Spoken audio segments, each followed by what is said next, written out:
Hey guys, and welcome to this video. Today I want to find the value of this expression. We have here 3 and 1 over 2 divided by 3 and 1 over 4.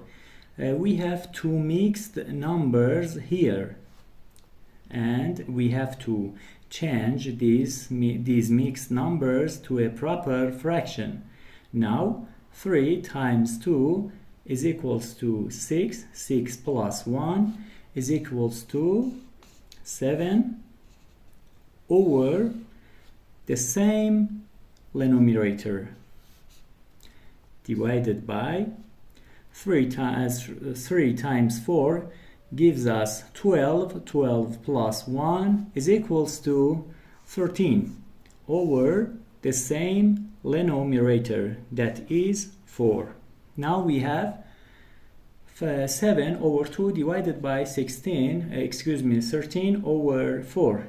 According to the rules of mathematics KCF, that is, keep first fraction, change division to multiplication, and flip the next fraction. Now,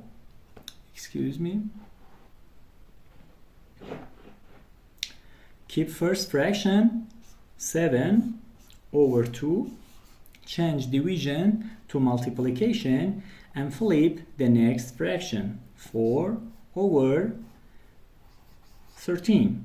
Now we can simplify this expression. 2 divided by 2 is equals to 1. 4 divided by 2 is equals to 2.